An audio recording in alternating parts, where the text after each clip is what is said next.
In today's video, I wanted to just give you my opinion on the future of manufacturing and where I think we're going to be in the next 5, 10, maybe even 20 years. I'm Tyler Barker and I own Kohler Supply.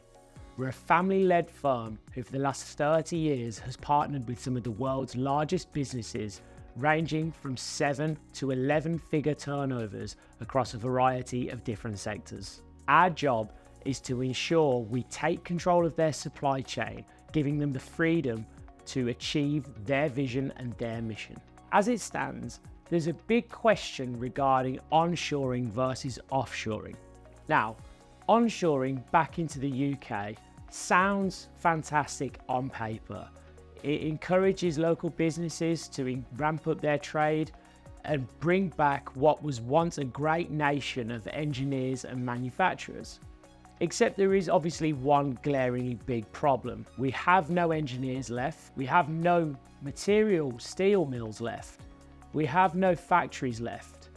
And the ones that we do have left cost so much money that we will never be able to compete with the likes of the factories based in China, Taiwan, South Korea and India. So, the way I see things, certainly for the next 5 to 10 years, onshoring may come back slowly, but unfortunately the end users dictate where the supply takes place because cost is always king, and end users will not agree to pay more for their products just because it's nice for the parts to come back onshore and it's nice for UK manufacturers to have more work. We all want the UK to have more manufacturing.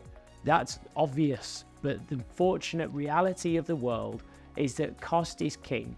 And thanks to the likes of COVID, the unfortunate situation happening in Ukraine and Russia with steel prices and energy prices, the unfortunate reality now of energy and cost of living in the UK has all led to massive cost increases for any engineering firm within the UK. What we used to see a while back was a roughly 50% cost discrepancy between China and the UK.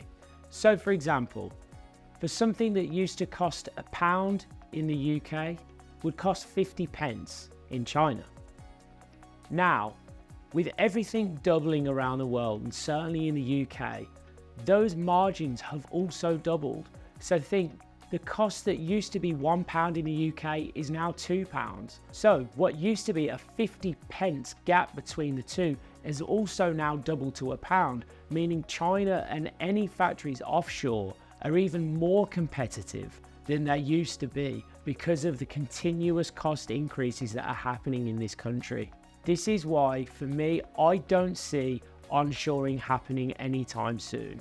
There needs to be drastic change in this country before we see onshoring take place anytime soon. We need to see more training for new engineers to come into the industry. And there's only one way we can do that. It begins with governments incentivizing young people to join the industry from a young age, certainly through the schooling system. It involves businesses giving opportunities to young people and outlining a path for them to succeed within the industry, and not only treat them as cheap labour that they can dispose of as and when. They need the qualifications and the relevant training and a pathway for them to join the industry and make a success of it as well. The next thing we need for onshoring to happen is we need the costs to come down. We need the cost of energy to come down, the cost of living to come down, the cost of materials to come down. And until that happens, because we are never going to be able to compete with the likes of China. And as unfortunate as it is, they are always going to be beating us on cost, and now even on quality. The quality coming out of China now is also comparable to that of the UK, and in some instances even better. And this is why we need to have the training of new engineers who are coming in to the industry and creating the improvements of the quality. In my opinion, it will take at least 10 years for all of these things to be remedied. And by that point, hopefully we can start to see an influx of new engineers into the industry, lower cost materials that are more readily available to use in the UK, lower costs of living, and also lower costs of energy, all of which have a massive factor to play. We also need end users to be ready to pay that little bit more money for their products to be manufactured in the UK and be pushing for that UK manufactured label. As technologies continue to develop, so will our industry. Costs will start to come down thanks to the likes of AI integration into our business and industry. And once our machines and capabilities improve through the improved technology, we should start to see costs come down, and that will also allow for potential onshoring to take place. It requires us to encourage young innovators to come and join the industry, as they are the ones that are responsible for the change to take place.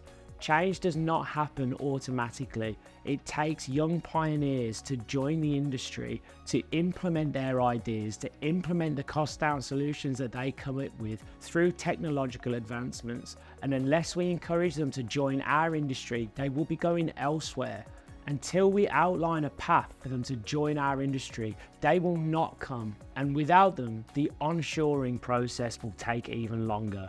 This is why it's vitally important that we are inspiring the next generation of innovators to come and join our industry. In summary, I think onshoring will happen, but I think it's going to take at least 10 years for everything that I've said to take place, because without those points happening, onshoring is just not competitive for the industry, and people will always favor the option to offshore their product. I hope you found this video useful. If you did, drop it a like, a subscribe, and I'll see you in the next one.